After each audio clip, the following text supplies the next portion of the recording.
بسم اللہ الرحمن الرحیم الرحمن علم القرآن خلق الانسان علمہ البیان۔ رحمان، اور یہ اللہ کا وہ نام ہے جو رحمت کے مادے سے، لیکن خاص شان اس کی یہ ہے کہ جس میں ایک طوفانی کیفیت ہے اللہ کی رحمت، ٹھاٹھے مارتے ہوئے سمندر کی طرح۔ غضبان ہم پڑھ چکے ہیں 2 دفعہ، نہایت غضبناک، حضرت موسیٰ کے لیے لفظ آیا غضبان آصفہ۔ تو عرب کہے گا اگر بھوک سے مر رہا ہے انا جوعان، پیاس سے مر رہا ہے انا عطشان، تو رحمان کے وزن پر بہت مبالغہ ہوتا ہے، اور اس میں ایک شان ہوتی ہے جیسے کہ طوفانی شان، طوفان وہ بھی اسی میں ہے۔ اور رحمان وہ ہستی کہ جس کی رحمت ٹھاٹھے مارتے سمندر کے مار۔ علم القرآن، اس نے قرآن سکھا، یعنی یہ کہ قرآن مجید کی عظمت کا تصور کرو، یہ اللہ کی رحمانیت کا مظہر عتم ہے، اس کی رحمت کی سب سے بڑی شان، اس کا مظہر عتم جو ہے وہ قرآن۔ دوسری بات یہ، اللہ کے ناموں میں چوٹی کا نام رحمان ہے، بہت پسندیدہ۔ رحمت کی تو ضرورت ہر شخص کو ہے، حضور نے فرمایا میں بھی مستغنی نہیں۔ آپ نے ایک موقع پہ فرمایا کہ کوشش جنت میں صرف اپنے اعمال کی بنیاد پر نہیں جائے گا جب تک کہ رحمت خداوندی دستگیری نہ کرے، اور حضرت عائشہ سے ہے یہ روایت۔ حضرت عائشہ نے پوچھ لیا، ظاہر بات ہے میاں بیوی کے درمیان ایک بے تکلفی بھی ہوتی ہے، کیا حضور آپ بھی؟ آپ نے فرمایا ہاں میں بھی۔ الا ان یتغمدنی ربی برحمتہ، میں بھی جنت میں نہیں جا سکوں گا مگر اس صورت میں کہ میرا رب مجھے اپنی رحمت سے ڈھانپ۔ تو رحمان چوٹی کا نام ہے اللہ کے ناموں میں، اور جو علم اللہ نے دیا ہے انسان کو اس میں چوٹی کا علم قرآن ہے۔ ایک علم وہ ہے ریویلڈ نالج جس کی چوٹی یہ ہے، ایک علم ہے ایکوائرڈ نالج، رفتہ رفتہ انسان جا رہا ہے، لیکن سب سے اونچا علم، سب سے بڑا علم خلق الانسان، اسی نے انسان کو بنایا، اور اس کی کریشن کا کلائمیکس انسان ہے، تخلیق کی معراج انسان ہے۔ خلقتہ بیدی، اپنے دونوں ہاتھوں سے بنایا ہے، جس میں عالم امر اور عالم خلق جمع ہو گئے۔ اس سے آگے علمہ البیان، جو صلاحیتیں انسان کو دی ہیں ان میں چوٹی کی صلاحیت جو ہے بیان ہے۔ انسان کو کہا گیا حیوان ناطق، نطق، قوت بیان، اور یہ بات ہمیں معلوم ہے کہ یہ جو انسان کا جو برین ہے، ظاہر بات ہے گوریلاز میں بھی ہے، چمپینزیز میں بھی ہے،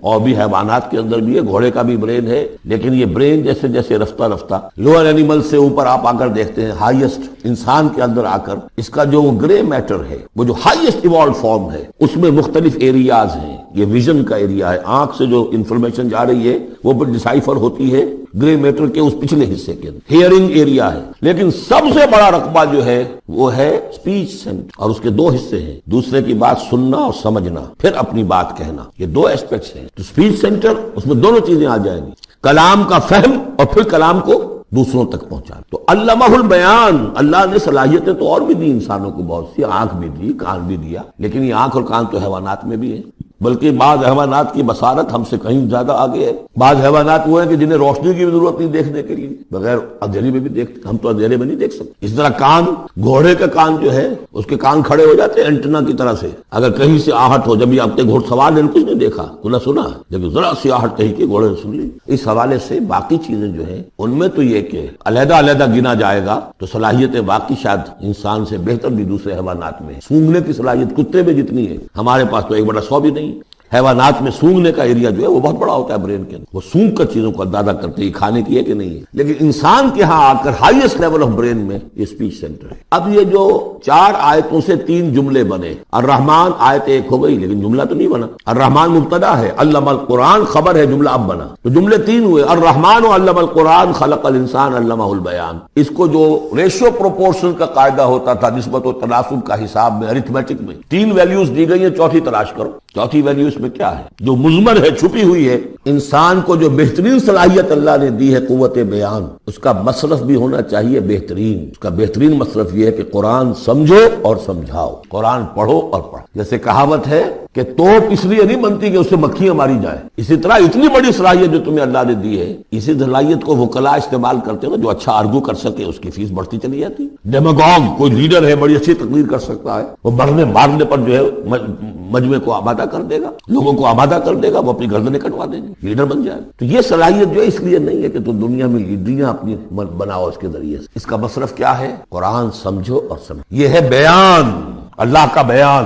اس بیان کو سمجھنا، پہلے تو اسپیچ سینٹر کا وہ حصہ جو ہے اس کو سمجھے، اور پھر اسپیچ سینٹر کا جو دوسرا جو حصہ ہے وہ اس کو بیان، چنانچہ اس کو کھول کر بیان کر دیا محمد رسول اللہ صلی اللہ علیہ وسلم نے۔ حدیث ہے آپ کی جس کے راوی ہیں عثمان ابن عفان، دیکھیے نام کے اندر بھی وہ قافیہ مل رہا ہے، الرحمن علم القرآن خلق الانسان علمہ البیان عن عثمان ابن عفان۔ اب عفان کے بیٹے عثمان نے روایت کیا، حضور نے فرمایا خیرکم من تعلم القرآن وعلمہ، اور خیر یہاں پر سپرلیٹو کے سنس میں آ رہا ہے، تم میں بہترین لوگ وہ ہیں جو قرآن سیکھیں اور سکھائیں۔ اب سورہ قمر کے فوراً بعد یہ وَلَقَدْ يَسَّرْنَا الْقُرْآنَ لِلذِّكْرِ فَهَلْ مِن مُدَّكِرٍ الرحمن علم القرآن خلق الانسان علمہ البیان الشمس والقمر بحسبان۔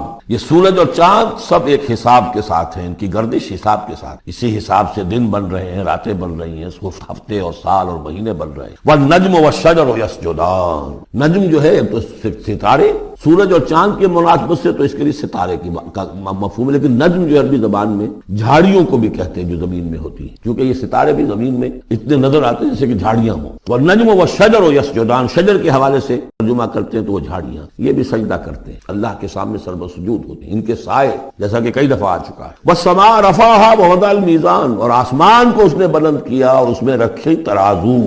یہاں اس سے مراد وہ ترازو نہیں ہے جو کہ تولتی ہے دنیا کے اندر، اس میں بیلنس ہے، کاسمک بیلنس۔ آسمان اور زمین کے اندر، آسمان میں جتنے اجرام سماویہ ہیں، ان کو جو چیز تھامے ہوئے ہے، قائم رکھے ہوئے ہے، وہ ایک بیلنس۔ جو کشش ثقل ہے، ان کی مختلف، یہ سب ایک دوسرے کو کھینچ رہے ہیں، اور ادھر ادھر سے دونوں طرف سے جو کھینچ ہے وہ ہر کرے کو اپنی جگہ پر رکھے ہوئے۔ یہ بیلنس جب ذرا سا گڑبڑ ہوگا اور یہ کرے آپس میں ٹکرا جائیں گے، فاصلے ہی کہیں تو ہوتا ہے conversely proportional to the distance, لہذا جو گریویٹیشنل فورس ہے، اگر ایک طرف سے ذرا فاصلہ کم ہو گیا، اس کا مطلب دوسری طرف بڑھ گیا، تلپٹ ہو جائے گا۔ تو یہ کاسمک بیلنس ہے۔ وَالسَّمَاءَ رَفَعَهَا وَوَضَعَ الْمِيزَانَ أَلَّا تَطْغَوْا فِي الْمِيزَانِ، دیکھو اس میزان میں، اس توازن میں، یہ جو بیلنس ہے یہاں کا، اس میں کوئی کمی بیشی نہ کرو، بد زیادتی کرو۔ وَأَقِيمُوا الْوَزْنَ بِالْقِسْطِ وَلَا تُخْسِرُوا الْمِيزَانَ، اور قائم رکھو وزن کو قسط کے ساتھ، عدل کے ساتھ، اور اس کے اندر کہیں کوئی کمی نہ کرو، نہ تطغوا نہ تخسروا، نہ کمی نہ زیادتی، کہیں فاصلہ بڑھ جائے گا تب بھی خرابی، کہیں فاصلہ کم ہو جائے گا تب بھی خرابی۔ وَالْأَرْضَ وَضَعَهَا لِلْأَنَامِ، الفاظ کی مناسبت سے بعض لوگوں نے سمجھا کہ ترازو ہی مراد ہے،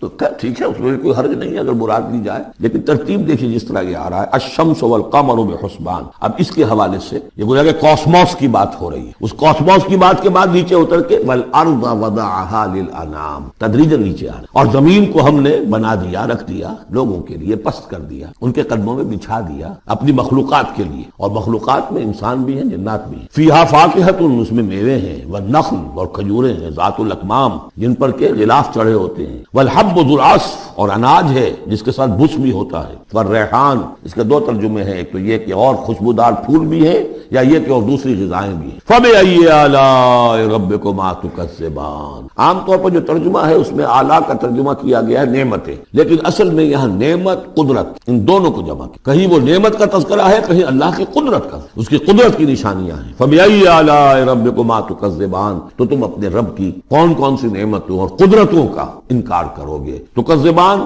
صیغہ ہے تثنیہ کا، دونوں سے خطاب ہو رہا ہے، انسانوں سے اور جنوں سے، اور یہ بات آگے چل کر واضح ہو جائے گی۔ خلق الانسان من صلصال کالفخار، ہم نے بنایا انسان کو اس صلصال سے، اس سوکھی ہوئی خشک مٹی سے، وہ گارا سنا ہوا گورا، صلصال من حمئ مسنون، اور جب وہ اتنا سوکھ گیا کہ کھنکنے لگا، کالفخار، جیسے ٹھیکرا ہوتا ہے اس سے بنا۔ وخلق الجان من مارج من نار، اور جنات کو ہم نے بنایا آگ کی لپٹ سے، جس کو کہ ہم اس سے پہلے پڑھ چکے ہیں سورہ ہجر میں، نار السموم، لو جیسی ہوتی ہے جس کے اندر کی آگ ہوتی ہے۔ تو ایسے ہی وہ جو فلیم ہوتا ہے، شعلہ، اس کا ایک حصہ تو ہے جو نظر آتا ہے، اور ایک حصہ وہ جو نظر نہیں آتا۔ وہ جو اوپر کا حصہ ہے وہ ہے جہاں سب سے زیادہ ہیٹ ٹیمپریچر ہائیسٹ وہاں ہوتا ہے، وہ ہے مارج من نار۔ فبأي آلاء ربكما تكذبان، رب المشرقین ورب المغربین، وہ رب ہے مشرقوں کا بھی، دونوں مشرقوں کا اور دونوں مغربوں کا۔ یہ تسنیہ کی جو مناسبت سے یہاں پر مشرقین مغربین کا،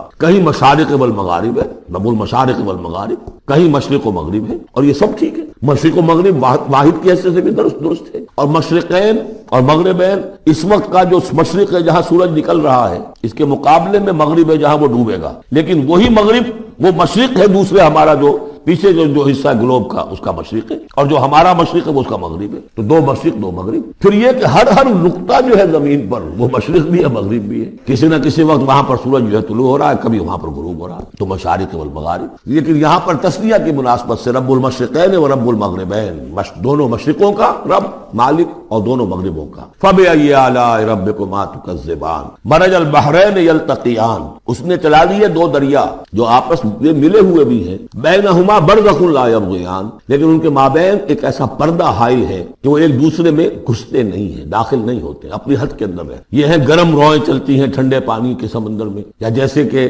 کابل پر نظر آتا ہے دو دریا چل رہے ہیں، دریائے سندھ کا پانی علیحدہ نظر آ رہا ہے اور دریائے کابل کا علیحدہ نظر آ رہا ہے، اور اٹک پر نظر آتا ہے، اور کافی دور تک پھر یہ علیحدہ علیحدہ چلتے نظر آتے۔ فبأي آلاء ربكما تكذبان يخرج منهما اللؤلؤ والمرجان، اور ان دونوں سے نکلتے ہیں موتی بھی اور مونگے بھی۔ فبأي آلاء ربكما تكذبان وله الجوار المنشآت في البحر كالأعلام، اور اس کے لیے ہی ہے، اللہ ہی کی ملکیت ہے وہ پہاڑ جیسے جہاز، جوار المنشآت، پھر جو اونچے کھڑے رہتے ہیں اور سمندر میں ایسے ہوتے ہیں جیسے پہاڑ۔ پچھلے زمانے میں بھی تو اگرچہ بادبانی ہوتے تھے، لیکن جب بادبان کھل جاتے تھے تو بڑی اونچی جو ہے بادبان ہوتے تھے ان کے، پہاڑ کی طرح، پہاڑیاں چھوٹی چھوٹی، اور آج جو کچھ چلتے ہیں بڑے بڑے جہاز، ان کو جو دیکھیں تو واقعی تو وہ پہاڑ ہوتے ہیں سمندر میں۔ فبأي آلاء ربكما تكذبان كل من عليها فان۔ اب یہ جو یہاں آئی ہیں اب تک آیات، اللہ کی صنائی، اللہ کی قدرت نوٹ کریں گے جب ہم سورہ واقعہ پڑھیں گے۔ پہلے آیا ذکر قرآن، اس کی عظمت، اور اس کا جو ایک مضمر ہے چیز کہ انسان کو اس قرآن کی عظمت اور فضیلت کو سمجھ کر،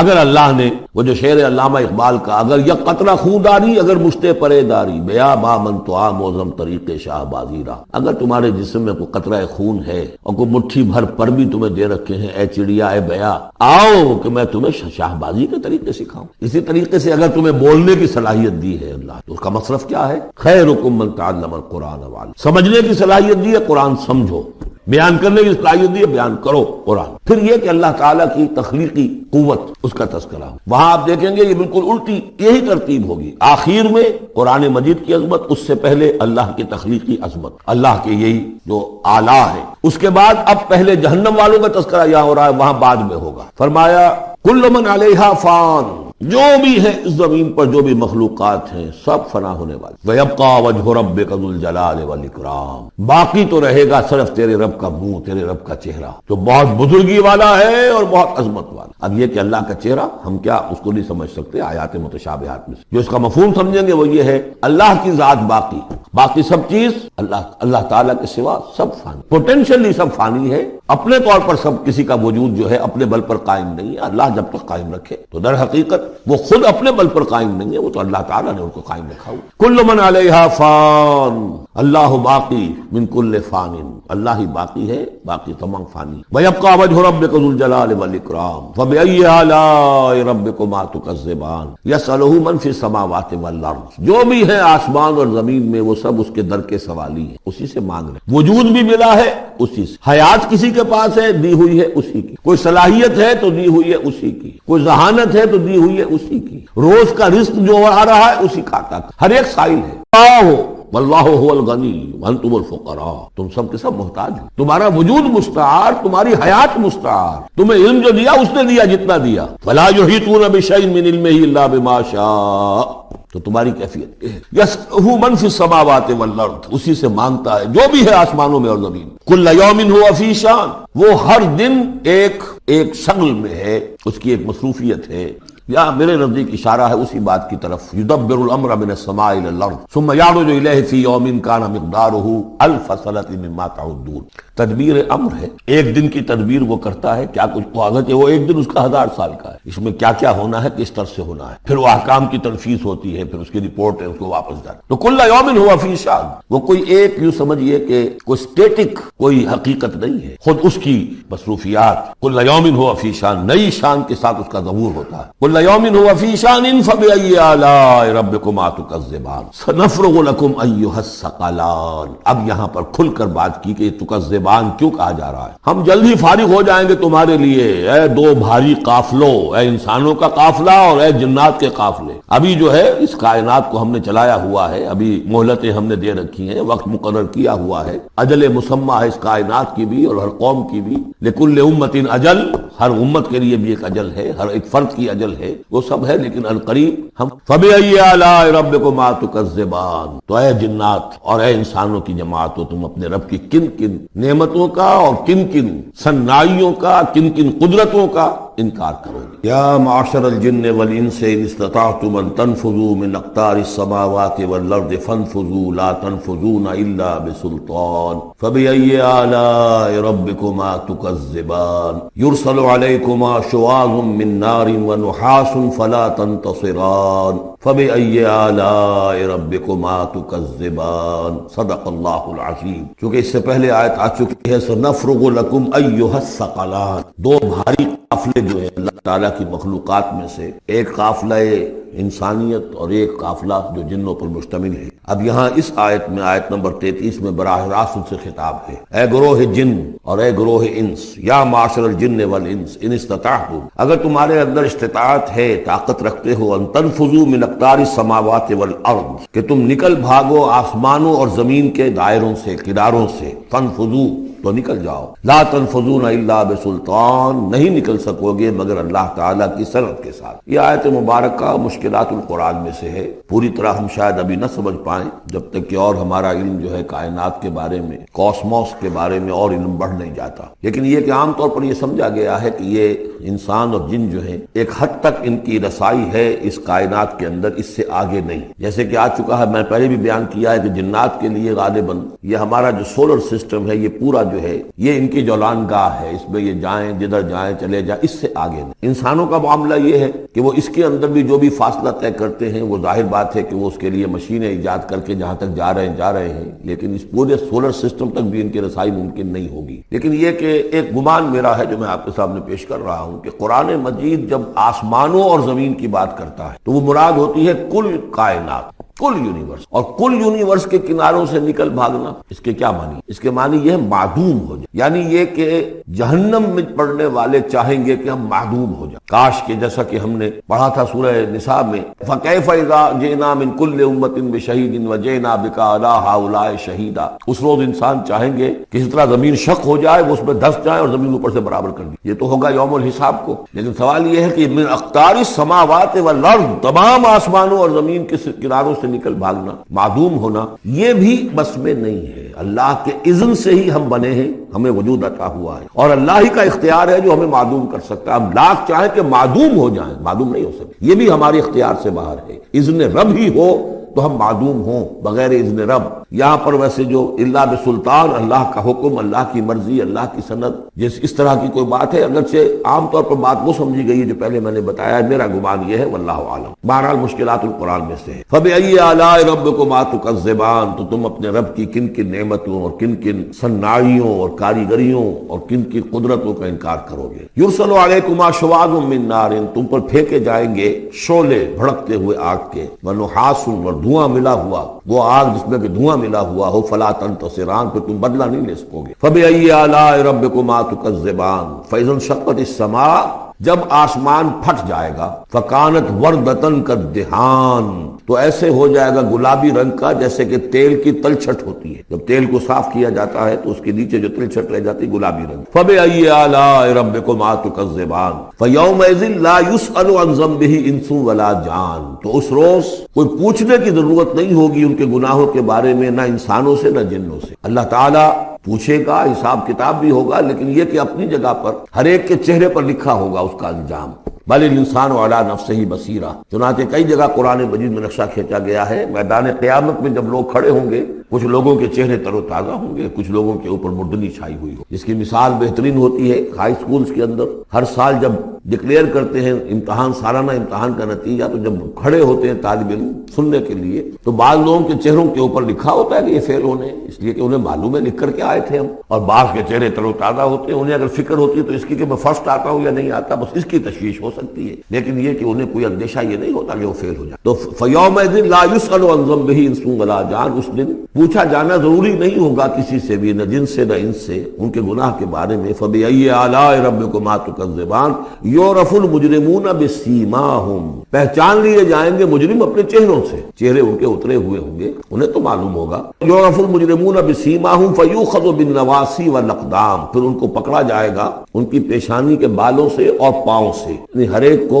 کوئی فرشتہ جو ہے وہ ادھر سے اس کی پیشانی کے بال پکڑے گا اور ادھر سے اس کی ٹانگیں پکڑ کر ٹاس کرے گا اسے. فَبِأَيِّ آلَاءِ رَبِّكُمَا تُكَذِّبَانِ هَٰذِهِ جَهَنَّمُ الَّتِي يُكَذِّبُ بِهَا الْمُجْرِمُونَ. جب پھینکا جائے گا اسے جہنم، یہ ہے وہ جہنم جس کو جھٹلاتے رہے تھے وہ لوگ کہ جو جھٹلانے والے تھے. هَٰذِهِ جَهَنَّمُ الَّتِي يُكَذِّبُ بِهَا الْمُجْرِمُونَ، جسے مجرم گناہگار جھٹلاتے رہے. يَطُوفُونَ بَيْنَهَا وَبَيْنَ حَمِيمٍ آن، اب وہ چکر لگاتے رہیں گے، اس آگ سے نکلیں گے، پانی پینا چاہیں گے تو وہ پانی کھولتا ہوگا. حمیم آن، کھولتے پانی کے اور اس آگ کے درمیان. فَبِأَيِّ آلَاءِ رَبِّكُمَا تُكَذِّبَانِ. اب یہ تو اہل جہنم کا انجام ہے جو یہاں بیان ہو گیا. یہاں جنتیوں کے انجام سے پہلے ان کا بیان ہے. سورہ واقعہ میں پہلے جنتیوں کا بیان آئے گا اور پھر اہل جہنم کا بیان، ترتیب عکسی. وَلِمَنْ خَافَ مَقَامَ رَبِّهِ جَنَّتَانِ، اور جو بھی اپنے رب کے حضور میں کھڑے ہونے سے ڈرتا رہا، لرزا اور ترسا رہا، اس کے لیے دو جنتیں ہیں. یہ دو جنتیں کیوں کہی گئی؟ اس کے لیے جو توجیہ میری سمجھ میں آئی ہے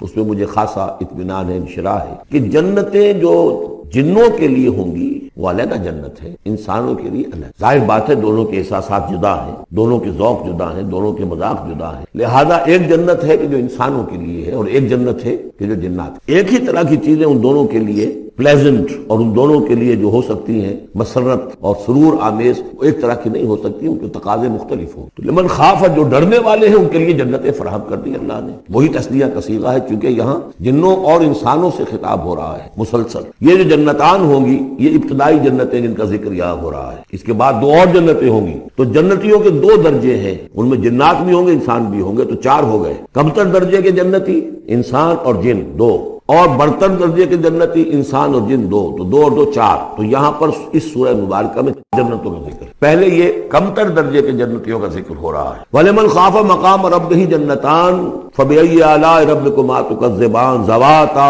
أَفْنَانٍ. اس کی بہت سی شاخیں ہوں گی اس جنت کی. فَبِأَيِّ آلَاءِ رَبِّكُمَا تُكَذِّبَانِ فِيهِمَا عَيْنَانِ تَجْرِيَانِ. ان دونوں میں چشمے ہیں. اب عینان، ایک ایک جنت میں ایک ایک چشمہ ہے جو بہ رہا ہے. فَبِأَيِّ آلَاءِ رَبِّكُمَا تُكَذِّبَانِ. اپنے رب کی کون کون سی نعمتوں کو جھٹلاؤ گے. فِيهِمَا مِن كُلِّ فَاكِهَةٍ زَوْجَانِ. اور ان دونوں میں ہر طرح کے جو میوے ہیں ان کی دو دو قسمیں جوڑے. فَبِأَيِّ آلَاءِ رَبِّكُمَا تُكَذِّبَانِ مُتَّكِئِينَ عَلَى فُرُشٍ بطائنها من استبرق وجنى الجنتين دان. اور وہ وہاں تکیہ لگائے ہوں گے، سہارا لگائے ہوں گے ایسے فرشوں پر کہ جن کے استر بنے ہوئے ہوں گے گاڑھے ریشم کے. استر ہوں گے گاڑھے ریشم کے، تو جو ان کا اصل جو اوپر کا حصہ ہوگا وہ کس شے کا ہوگا، گویا کہ وہ تمہارے تصور سے باہر ہے. وجنى الجنتين دان. اور دونوں جو باغ ہیں دونوں جنتوں کے، ان کے جو پھل ہیں میوے وہ جھک رہے ہوں گے نیچے کو تاکہ آرام سے جنتی جو ہے جو چاہے حاصل کرے. فَبِأَيِّ آلَاءِ رَبِّكُمَا تُكَذِّبَانِ فِيهِنَّ قَاصِرَاتُ الطَّرْفِ. ان جنتوں میں ہوں گی وہ عورتیں کہ جن کے نگاہیں نیچے جھکی ہوئی ہوں گی. عورت کے اندر شرم اور حیا جو ہے اس کا خاص زیور ہے، یہ خود اس کے حسن کا ایک حصہ ہے. تو نگاہوں کا نیچا ہونا یہ اصل میں حیا اور شرم کی علامت، نیچے نگاہ والی. لم یطمثن انس قبلہم ولا جان. ان کو چھوا نہیں ہوگا اس سے پہلے نہ کسی انسان نے نہ جن نے، ان سے پہلے. یعنی ظاہر بات ہے کہ جو جنوں کی جنت ہے اس میں ان کی مناسبت سے ان کے لیے بیویاں ہوں گی، اور جو مردوں کی انسانوں کی جنت ہے ان کے لیے ان کی مناسبت سے ہوں گی. اور وہ جو ہوں گی جو جنت جو جنات کی ہے ان میں جو بھی ان کے لیے ہوں گی ان کی بیویاں انہیں بھی کسی جن نے پہلے چھوا نہیں ہوگا. اور اسی طرح انسانوں کے لیے جو جنت ہوگی اس میں جو ان کو بیویاں دی جائیں گی ان کو کسی انسان نے پہلے نہیں چھوا ہوگا. فَبِأَيِّ آلَاءِ رَبِّكُمَا تُكَذِّبَانِ كَأَنَّهُنَّ الْيَاقُوتُ وَالْمَرْجَانُ. وہ جو ہوں گی بیویاں دی جائیں گی ان جنتوں میں وہ ایسے ہوں گی جیسے لال اور مونگے. فَبِأَيِّ آلَاءِ رَبِّكُمَا تُكَذِّبَانِ هَلْ جَزَاءُ الْإِحْسَانِ إِلَّا الْإِحْسَانُ. کیا احسان کا، بھلائی کا، نیکی کا بدلہ احسان اور بھلائی کے سوا بھی کچھ ہو سکتا ہے؟ ان لوگوں نے اللہ کے لیے، اللہ کے دین کے لیے، اللہ کے احکام کی پابندی میں جو کچھ بھی انہوں نے محنتیں کی، کوششیں کی، اب ظاہر بات ہے کہ اللہ تعالیٰ کو اس کا بدلہ انہیں دینا ہے انہی صورت. وَمِن دُونِهِمَا جَنَّتَانِ. اور ان سے پرے دو جنتیں اور ہیں. اب اس میں مفسرین کے مختلف اقوال ہیں، پہلی جنتیں کن کی ہیں، دوسری جنتیں کن کی ہیں. اس لیے کہ اس کے لیے دو الفاظ جو آئیں گے سورہ واقعہ میں آئیں گے کہ ایک اصحاب الیمین ہے اور ایک مقربون ہے. ایک وہ ہے جو آگے اللہ کے بہت ہی مقرب بارگاہ ہو جاتے ہیں، اولئک المقربون. اور ایک وہ ہے کہ جو داہنے والے ہیں اور ایک ہے شمال والے. تو ایک تو ہے بنیادی یہ گمراہ تھے، یہ جہنمی، یہ نیک تھے اور یہ جو ہے جنتی ہیں، لیکن ایک ہے بہت آگے والے، فالسابقون السابقون اولئک المقربون، وہ لوگ جو آگے نکل جانے والے ہیں، وہ جو بلندتر نیکیوں والے ہیں، بلندتر مقامات والے ہیں، جیسے کہ سورہ توبہ میں ہم نے پڑھا تھا والسابقون الاولون من المہاجرین والانصار والذین اتبعوہم بإحسان، تو دو درجے ہو گئے تھے۔ تو اس طرح یہاں پر جو میرے نزدیک پہلی جنتوں کا تذکرہ جو ہے وہ در حقیقت ہے جو کم تر جنتی ہیں، اصحاب الیمین، اور اب جو تذکرہ ہو رہا ہے وہ ہے جنت ان کی کہ جو مقربین بارگاہ ہیں، سابقین۔ ومن دونہما جنتان، اور ان دونوں کو پرے اور دو جنتیں ہوں گی۔ فبأی آلاء ربکما تکذبان، یہ بھی دو ہوں گی، ایک جنات کے لیے اور ایک انسانوں کے لیے۔ مدھامتان، بڑے گہرے سبز رنگ کی جنتیں ہوں گی، سبز کاہی جسے ہمارے ہاں کہا جاتا ہے، گہرا سبز، سیاہی مائل سبز، اتنی گہرا سبز ہو کہ سیاہی مائل ہو جائے۔ یہ میں ابھی عرض کروں گا، اس کی ایک خاص پس منظر ہے۔ فبأی آلاء ربکما تکذبان فیہما عینان نضاختان، اس میں دو چشمے ہیں ابلتے ہوئے۔ فبأی آلاء ربکما تکذبان فیہما فاکہۃ ونخل ورمان، اس میں میوے ہیں، کھجوریں ہیں، انار ہیں۔ فبأی آلاء ربکما تکذبان، یہ یوں سمجھیے کہ ایک تو ہے خالص عربی ذوق، اور عرب کا جو ایک خاص ماحول تھا، اور خاص طور پر عرب کا وہ علاقہ جس میں قرآن نازل ہوا ہے، حجاز، پہاڑی علاقہ ہے، اس میں جب آتے تھے چشمے اور جب بہہ جاتی تھی وادیاں تو ابلتی ہوئی پہاڑی، چونکہ چشمے جیسے ہوتے ہیں پہاڑی نالے، تو ان کے اندر جوش و خروش ہوتا ہے۔ اور دوسرے کہ وہاں پر جو باغات ہوتے تھے کھجور کے درخت، اور وہاں پر وہ سبزی جو رنگ ہے ان کا وہ سبزی مائل گہرا، اور اسی کے اندر پھر جو چھاؤں ہے، تو جو ان کا تصور ہے ایک عربی ذوق ہے، ایک عجمی ذوق ہے۔ وہ عجمی ذوق ہے جو پہلے بیان ہوا ہے، عربی ذوق ہے جو اب بیان ہو رہا ہے۔ فیہما فاکہۃ ونخل ورمان، اب یہ چیزیں جو ہیں یہ عرب کے اندر کھجوریں ہیں، انار ہے۔ فبأی آلاء ربکما تکذبان فیہن خیرات حسان، اس میں ہوں گی بہت ہی اچھی عورتیں، نہایت خوبصورت۔ فبأی آلاء ربکما تکذبان حور مقصورات فی الخیام، اب یہاں حور کا لفظ آیا، پہلے میں نہیں آیا ہے، پہلے میں یہ تو آیا ہے فیہن قاصرات الطرف لم یطمثن انس قبلہم ولا جان، لیکن لفظ حور یہاں آیا ہے۔ اسی کو نوٹ کریں گے کہ سورہ واقعہ میں بھی ایک کے ساتھ حور کا لفظ آئے گا، دوسرے کے ساتھ نہیں۔ حور مقصورات فی الخیام، اب یہ بھی عرب پس منظر ہے، خیموں میں رہنے والے وہ حوریں کہ جو خیموں میں رکی رہنے والی ہوں گی۔ ظاہر بات ہے کہ وہاں پر تو عام طور پر شہر بہت کم تھے، پورے عرب کے اندر، حجاز کے اندر بہت کم، جو عام طور پر جو آبادیاں تھیں وہ خیموں میں رکی رہنے والیاں۔ وقرن فی بیوتکن ولا تبرجن تبرج الجاہلیۃ الاولی، وہ شمع محفل نہیں بنتی بلکہ وہ چراغ خانہ بنتی۔ حور مقصورات فی الخیام فبأی آلاء ربکما تکذبان لم یطمثن انس قبلہم ولا جان، نہیں انہیں چھوا ہوگا ان سے پہلے نہ کسی انسان نے اور نہ کسی جن نے۔ یہ ان دونوں کے میرے نزدیک علیحدہ علیحدہ، جنات کی جو جنت ہے ان میں جو ان کے لیے عورتیں اور بیویاں فراہم کی جائیں گی انہیں کسی جن نے نہیں چھوا ہوگا ان سے پہلے، اور جو انسانوں کے لیے جنت ہوگی وہاں جو انہیں بیویاں دی جائیں گی اور حوریں دی جائیں گی انہیں کسی انسان نے نہیں چھوا ہوگا۔ فبأی آلاء ربکما تکذبان متکئین علی رفرف خضر وعبقری حسان، وہ تکیہ لگائے بیٹھے ہوئے ہوں گے سب مسندوں پر اور بڑے قیمتی نفیس بچھونوں پر۔ فبأی آلاء ربکما تکذبان تبارک اسم ربک ذی الجلال والاکرام، بہت بابرکت ہے نام تیرے رب کا جو بہت ذی الجلال بڑائی والا ہے اور اکرام عظمت والا ہے۔